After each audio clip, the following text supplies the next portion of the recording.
Two businesses, same offer. So why does one explode with sales while the other struggles to survive? It's not luck, and it's not just working harder. There's a pattern, and I've seen it play out over 10,000 marketing campaigns. Over the past decade, I've helped businesses generate over $1 billion in revenue through creating campaigns for clients like Google, Amazon, and Meta, while using these exact same strategies to grow my own business. Because here's the deal. The marketing landscape is always evolving, and what worked before might not work now. Actually, most of it doesn't. And the longer you wait to adapt, the more opportunities and revenue you miss. By the end of this video, you'll have a proven playbook of actionable tactics to outpace your competition, making your growth faster, easier, and way more enjoyable. So, if you're ready to learn the real secrets that top businesses are using right now, let's dive in. Starting with number 1, find your people.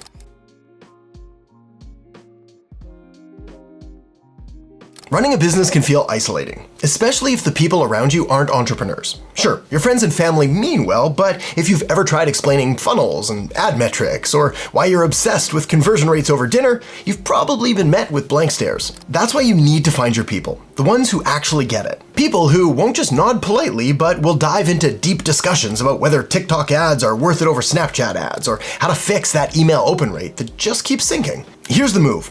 Join LinkedIn groups that aren't just pitch fests. Hop into Slack or Discord communities where real conversations happen. Or, my personal favorite, shoot a message to someone you admire online. Worst case, they don't respond. Best case, you make a connection that opens doors you didn't even know existed. Regular check-ins with like-minded people aren't just good for swapping strategies or venting about that one client. We've all been there. More importantly, they keep you motivated, introduce you to new opportunities that you'd never stumble on alone, and remind you that no, you're not crazy for chasing your entrepreneurial dreams. Bottom line, business is better and way more fun when you're not doing it solo.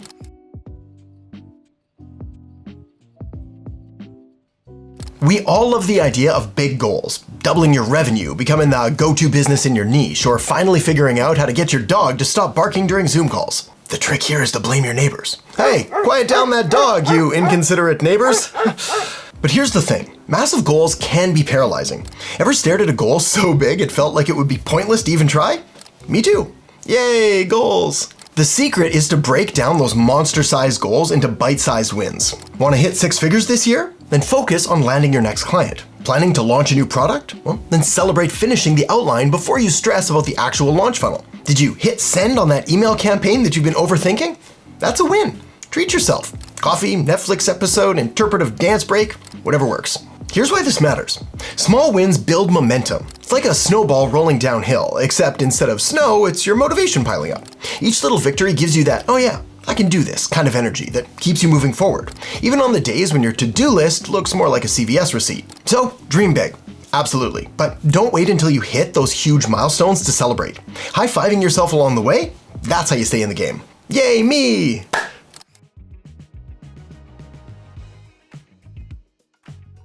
You know that feeling when you're juggling a million marketing tools, trying to make them all work together, and wondering if there's a better way? Well, there is. There's a platform that I've been using for years for my business, my clients, and my students that's completely changed how I handle marketing. It manages emails and SMS campaigns and appointment bookings and lead tracking, basically all of the stuff that used to require half a dozen other tools. Well, now it's all in one place, saving me time, money, and more than a few headaches. And no, this isn't a sponsored plug. I just genuinely love this software, and it's been a total game changer for me. Here's why I recommend it. It allows you to capture leads like a pro and build landing pages and forms and appointment calendars to bring in new leads effortlessly. You can also instantly automate follow-ups, so you can stay in touch with leads through text and emails and even social platforms without constant manual work. And it allows you to close deals faster because you can book appointments and collect payments and track pipelines all from one dashboard. It's called High Level, and the best part is I've got a link down in the descriptions below where you can try it for free for 30 days. No contracts, no obligations, just a chance to see how much smoother your marketing can be. Bottom line, if you're serious about growing your business without burning out, this tool is a no-brainer. I've been using it for years because it works, and once you try it, you'll see why.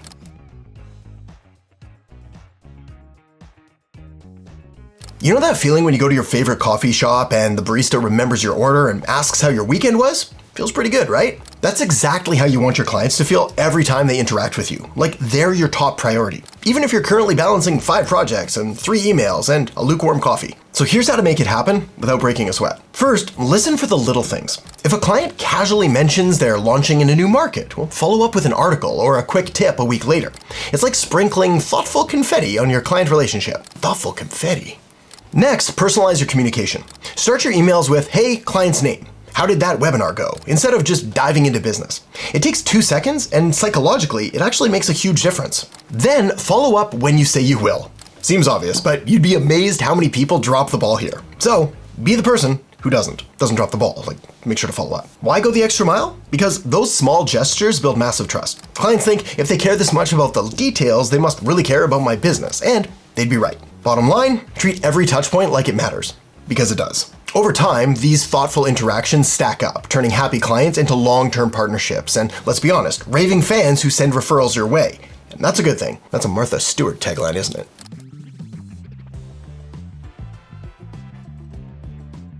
All right, let's be real here for a minute. Business isn't always sunshine, rainbows, and perfectly executed marketing campaigns. Sometimes things flop. Ads tank, deals fall through, and you end up wondering if this is the universe's way of punishing you for accidentally running over Mrs. McCurry's flower bed back when you were 8 years old. But here's the thing. Setbacks aren't failures, they're just really aggressive learning opportunities in disguise. The kind that smack you upside the head and say, "Hey, let's not do that again." So when things go sideways, first pause and reflect. What actually went wrong? Was the targeting off? Was the messaging unclear? Did you accidentally schedule your email for 3 a.m. instead of 3 p.m.? Been there?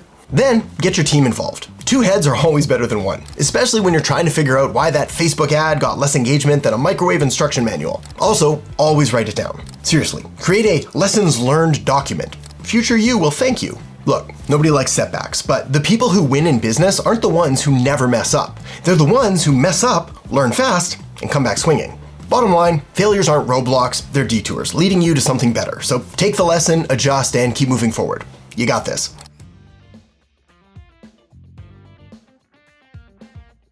Let's face it, when you put yourself and your business out there, someone is going to have something to say, and not always the nice kind of thing. Maybe it's a random internet troll dropping a meh comment on your latest post, or that one client who seems determined to find a problem with everything. You know the type. But here's the deal. Negativity is like quicksand. The more you engage with it, the deeper you sink. And honestly, you've got better things to do. Instead, try this. First, filter the feedback. Is it constructive or just noise? If it's actionable, great. Use it, get better. If it's just someone being grumpy online, move on. Life's too short. Then lean into positive voices. Listen to clients and mentors and peers who genuinely want to see you win. Their feedback fuels growth, not self-doubt. Finally, and I've said this before, but you need to celebrate the wins. For every negative comment, there are probably 10 people who love what you're doing, so focus on them. Look, even the biggest brands out there get hate. There are people out there who don't like puppies or pizza. Wild, I know. Point is, you can't please everyone, and trying to is just gonna drain your energy. Bottom line, stay focused on serving your clients, improving your craft, and surrounding yourself with people who lift you up. Negativity can knock, but you don't have to answer the door. Go away. I'm busy being positive.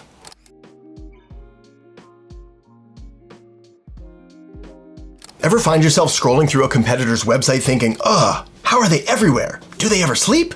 It's easy to fall into the trap of comparison, but here's a thought. What if instead of stressing about the competition, you learn from them? Crazy idea, I know, but it works. Here's how to turn competitors into your unofficial mentors. Number 1, study what's working for them. Are their email subject lines irresistible? Is their social media blowing up? Take notes. No shame in being a little nosy. It's called market research. Number 2, spot the gaps. What aren't they doing that you could? Maybe they're killing it on Instagram but ignoring LinkedIn. Opportunity found. Number 3, test and tweak. Borrow ideas, but do not copy and paste their strategies directly. Make sure to put your spin on what you observe and see how your audience responds. Remember, competition isn't the enemy. It's a compass. If someone in your space is crushing it, that means there's demand. Instead of feeling intimidated, get curious. Bottom line, let your competitors be your classroom. Learn what works, avoid what doesn't, and stay focused on your path, because while they're busy looking ahead, you'll be quietly leveling up right beside them.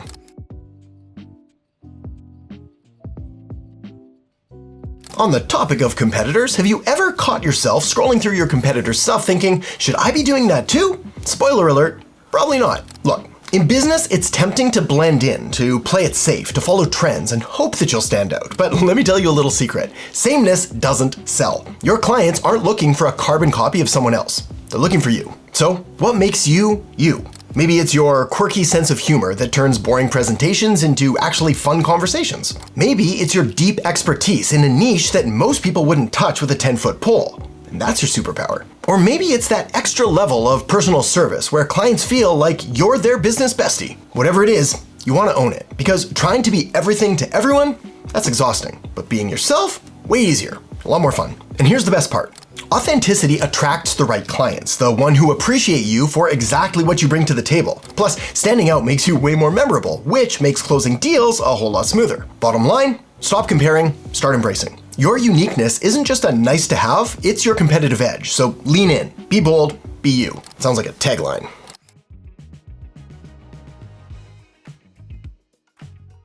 Have you ever noticed how your best ideas hit you when you're not staring at your laptop? Like when you're in the shower or walking the dog or randomly binge watching a cooking show? No judgment, we've all been there. Here's the thing. If you only look inside your industry for inspiration, you risk recycling the same old ideas over and over again. But when you look outside, that's when the real magic happens. So try this. First, borrow from hospitality. Hotels and restaurants crush customer experience. So how can you bring that level of care into your client onboarding? Next, look at tech for simplicity. Ever used an app that's so intuitive it felt like it read your mind? That's the level of effortlessness your process should aim for. Then get inspired by retail. Have you ever noticed how some brands build insane loyalty? Looking at you, Apple. Well, there's a lesson in how they engage and retain customers. Even non-business experiences can spark breakthroughs. That barista who remembered your name? Well, that's a reminder to personalize client interactions. That epic halftime show you watched? That's proof that bold, creative moves do get attention. Bottom line, fresh ideas rarely come from echo chambers, so step outside your industry bubble, stay curious, and let unexpected places inspire next-level strategies.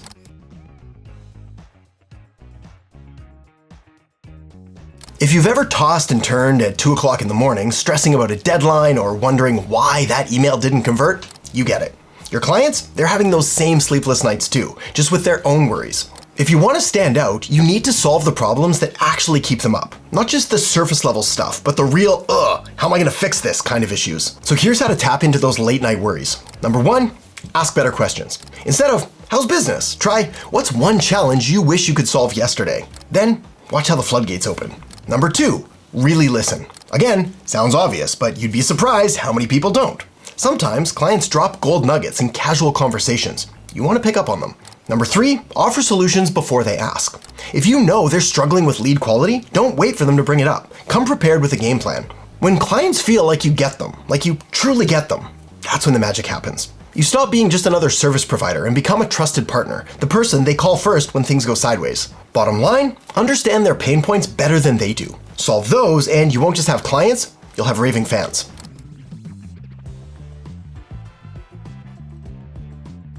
You ever launch something new, watch it take off, and then bam, a competitor swoops in with a suspiciously similar version? Feels like that kid in school who just copied your homework and still got credit?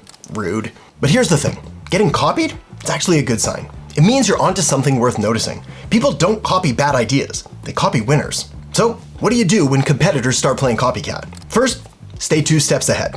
While they're busy replicating your old idea, you're already working on the next big thing. The best they can ever hope for is being a copycat second-rate version of what you've already done. Then, double down on your unique edge. I mean, sure, they can mimic your tactics, but they can't copy you, your voice, your creativity, your vibe.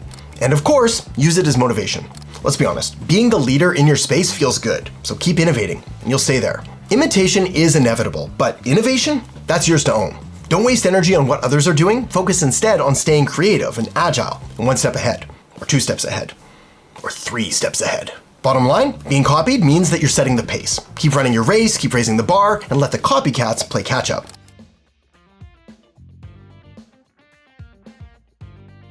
Look, I get it. When you're building a business, it's easy to slip into robot mode. Work, eat, maybe. Work some more, and tell yourself, I'll rest when things calm down. But as you probably already know, things rarely calm down. But here's the truth. Burnout isn't a badge of honor, and hustle 24/7 is a fast track to making your coffee mug your closest friend. Trust me, I've been there. Taking breaks isn't just about relaxing. It's about recharging your brain so you can actually think clearly and come back stronger. So if you're new to this, here's how to make it work. First, schedule short breaks. Even 10 minutes away from your screen can do wonders. Walk the dog, you can stretch, or just stare at a wall. No judgment. Next, take real lunches. Yes, away from your desk. I know, radical concept. After that, block out bigger breaks. A weekend off, an afternoon hike, or even a midday Netflix episode. Whatever helps you reset. And here's the kicker. Stepping away often sparks better ideas. I mean, how many brilliant ideas pop up when you're not glued to your laptop? See also shower thoughts and grocery store epiphanies. Bottom line, rest isn't a luxury, it's a strategy. Work hard, yes, but give yourself time to breathe. Your business and your sanity will thank you.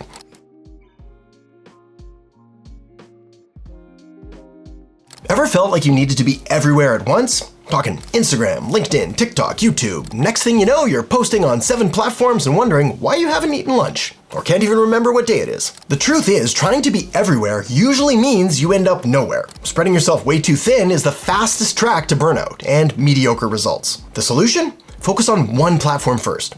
Nail it, and then, and only then, expand. Here's how to make that work. Number 1, pick where your audience hangs out. If your clients live on LinkedIn, start there. If they're scrolling Instagram between meetings, meet them there. Number 2, go deep, not wide. Learn the platform's quirks, engage consistently, and double down on what works. Quality over quantity wins every time. Number 3, once you've got momentum, then expand. Got LinkedIn working like a charm? Then you're okay to explore that TikTok dance. Or don't. I mean, it's your call. Going all in on one platform means you'll build a stronger presence faster. Plus, you'll actually enjoy creating content instead of scrambling to try to keep up. Bottom line, focus beats frenzy. Master one channel, then take over the world. One platform at a time.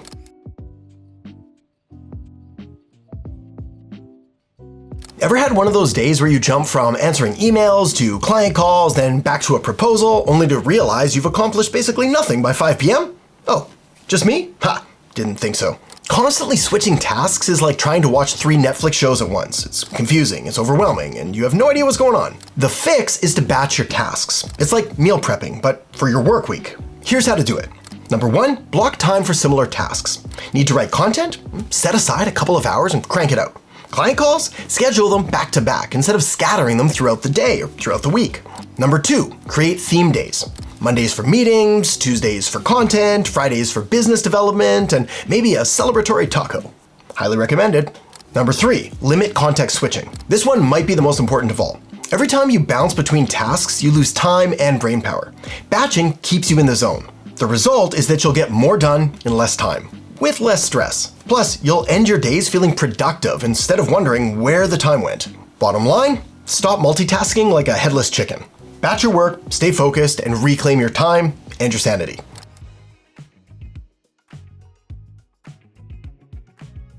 Okay, be honest with me here. How often does business development land at the bottom of your to-do list? Probably right next to organize inbox and finally update that LinkedIn profile. The fact is, when you're busy serving customers and clients, it's easy to push business development aside, but here's the catch. If you don't plant seeds now, you'll have no harvest later. Translation? No business development, no future business. So how do you make time without feeling like you're adding one more thing to your already packed schedule? Well, try this. First, block out non-negotiable time. Even an hour a week for prospecting or networking or brainstorming new offers adds up. Treat this like an important meeting with yourself and don't break it. Then prioritize high impact activities. Reach out to past clients, follow up on warm leads, or explore partnerships. Busy work does not equal progress. After that, automate what you can. Tools like CRMs or outreach software can keep things moving while you focus on bigger picture strategies. Think of business development like going to the gym. You might not feel like it, but future you will be so glad you did. Bottom line, don't wait until your client pipeline runs dry. Make biz dev a regular habit, and you'll keep opportunities flowing without last-minute scrambling.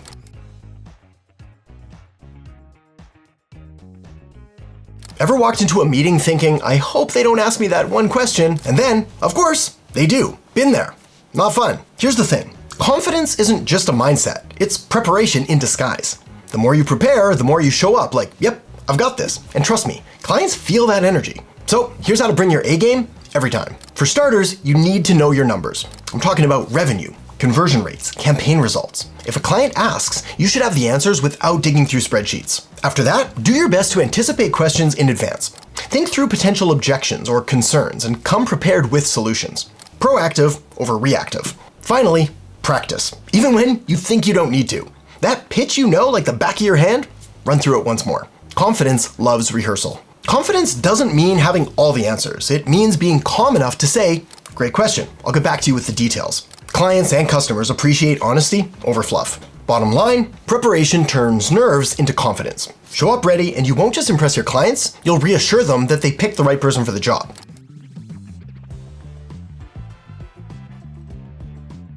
Have you ever had someone explain something that was so complicated you felt like you needed a PhD just to keep up? I'm looking at you, overly complicated technical webinars and 50-slide presentations. Here's the thing, clients don't want jargon, they want clarity. And the best way to deliver that? Talk to them like you would talk to a friend. So here's how to keep things simple without dumbing them down. Number 1, use everyday language. Skip the buzzwords. Instead of, we'll optimize your customer acquisition funnel, try, we'll help you get more clients easier. Number 2, give relatable examples. Explaining complex data? Compare it to something familiar, like streaming platforms, or sports, or coffee.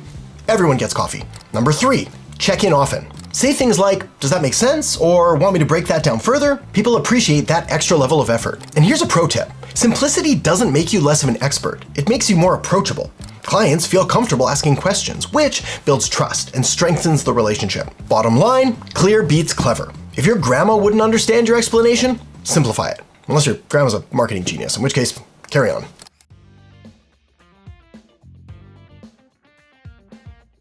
Ever spent hours creating the perfect piece of content, hit publish, and then crickets?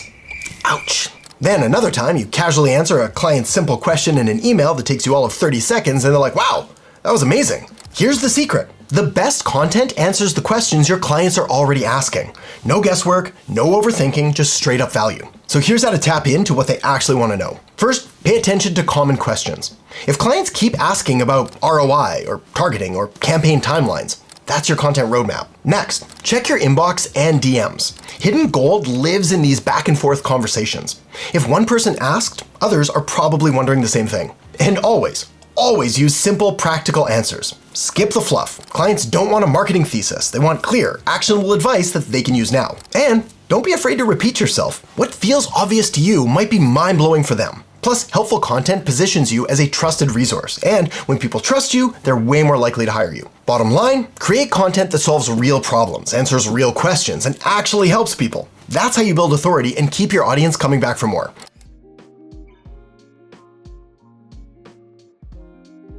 Ever get a brilliant idea at 2 a.m. and think, this is it, this will change everything? But before you bet the farm on your next big thing, here's some advice. Test it first. Small tests equal big insights without the massive risk. Here's how to do it. First, start with a mini version. Want to launch a new service? Offer it to a few clients first and get some feedback. Then run a small ad campaign. Before spending thousands, drop a modest budget to see if people actually care. Also, don't be afraid to reach out and use surveys or quick polls. Your audience will happily tell you what they want, if you ask. Testing saves you from pouring time and money into something that sounded amazing in theory, but flopped in reality. And we've all been there. And it sucks. And when something does work, then you double down and you scale it up with confidence. Bottom line, think of testing like dipping your toe in the water. No need to cannonball until you know it's the right move. All right, this next point has to do with the messaging and the words that you use.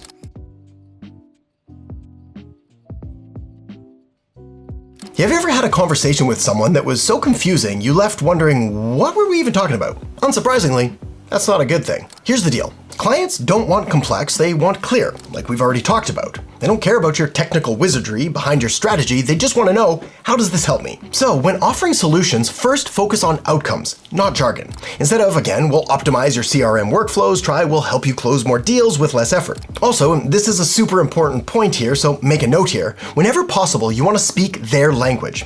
If their biggest worry is leads, talk leads. If it's revenue, talk revenue. Align with what matters to them.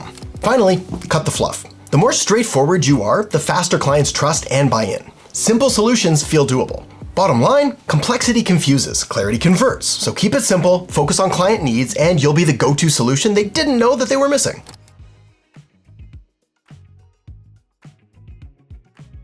You ever see an offer so bold, so out there you think, there's no way they can pull that off? Like those, make $1 billion in 24 hours with zero effort? That kind of thing? But here's the deal. Bold offers do grab attention, but only if you can actually deliver. Promise something outrageous and then fail to follow through? You lose trust fast. But promise something exciting and deliver? You become unforgettable. So how do you craft a bold offer that actually works? First, focus on what clients really want. Maybe it's faster results or less hassle or something that solves a nagging pain point. Lean into that. Next, make it specific. Will double your leads in 90 days hits harder than will improve your marketing. Finally, be bold, but stay honest.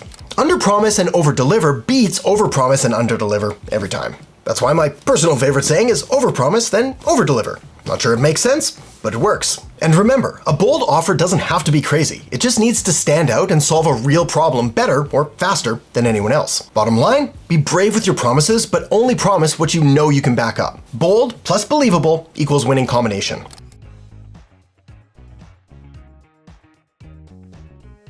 Do you know what's more convincing than saying, "This works"? Showing that it worked for you. Clients love proof. Stats, case studies, screenshots of wins, they're like receipts that back up your claims. Because, let's be real, anyone can say they get results, but showing real numbers, that's where the trust kicks in. So here's how to do it without sounding braggy. Number 1, share your wins as stories. Instead of, "I made 50K last month," try, "Here's what I did to land 3 new clients in 30 days and how you can do the same." Number 2, use before and afters. Show where you or your clients started and where you are now. Transformation sells. Number 3, sprinkle in social proof. Testimonials, screenshots, or shoutouts from happy clients, all of that is gold. And here's the key. Frame your success around helping them. It's not, "Look how awesome I am." It's, "Here's what worked for me and how it can work for you too." One of the biggest and most important lessons you ever need to learn in marketing is that it's never about us. It's always about the customer, the clients, the audience. Bottom line, show your receipts. When clients see results, they're way more likely to believe that you can get them there too.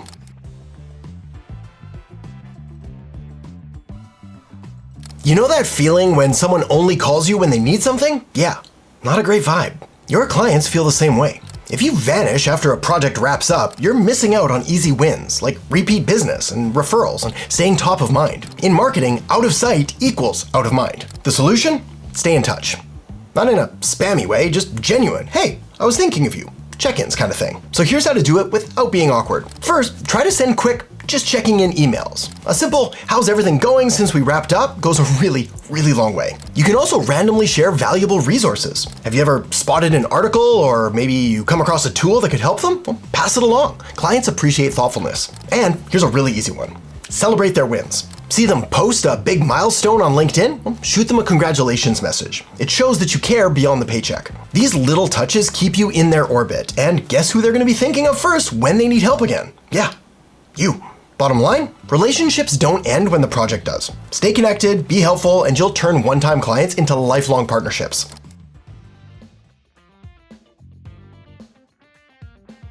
Ever notice how people check reviews before buying anything? Yes, even that $12 phone charger. Gotta make sure it won't melt, right? Your clients are no different. Testimonials are proof that you deliver, and they can be the nudge that someone needs to say, "Let's do this." So here's how to get and use them without it being too awkward. First, always ask right after a win. Just wrapped up a successful project? That's the perfect time. Try, "Hey, would you mind sharing a quick sentence or two about your experience?" Easy. Next, make it simple for them. Offer a few guiding questions or a draft that they can tweak. People love when you make it easy. Then, once you've got them, use them everywhere. Website? Check. Proposals? Absolutely. Social media? Definitely. Testimonials aren't just for show. They're sales tools. And remember, a glowing testimonial isn't just about you. It helps future clients feel confident in choosing you. It's like having past clients vouch for you because that's what they're doing. Bottom line, don't be shy. Ask for the praise that you've rightfully earned, then showcase it proudly because social proof sells.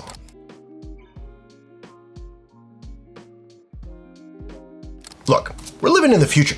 Self-driving cars, robot vacuums, and yes, AI tools that can make your workday so much easier. AI isn't here to replace you, it's here to help you work faster, think bigger, and free up time for stuff that only you can do, like strategizing or finally taking that lunch break. I've talked a lot about lunch today. So here's how to put AI to work without feeling like you're in a sci-fi movie. First, you can use it to help you brainstorm faster. Stuck on content ideas? Well, tools like ChatGPT can help you outline posts and emails and even ad copy in minutes. Next, use it to automate repetitive tasks. Use AI-powered CRMs to handle follow-ups and schedule emails and track leads so nothing slips through the cracks. Again, this is why I use high level. After that, use it to analyze data quickly. AI tools can sift through campaign data faster than you can say open rates, giving you insights without the headache. The goal is to work smarter, not harder. And AI takes care of the heavy lifting so you can focus on creativity and client relationships and high-level strategy. Bottom line, embrace the tech, your future self, and your stress levels. Well, thank you. And if you want even more of my best marketing strategies, tools, tips, tricks, and tactics, make sure to tap or click on this video here. I think you're really gonna like it. So we'll see you in there in just a second.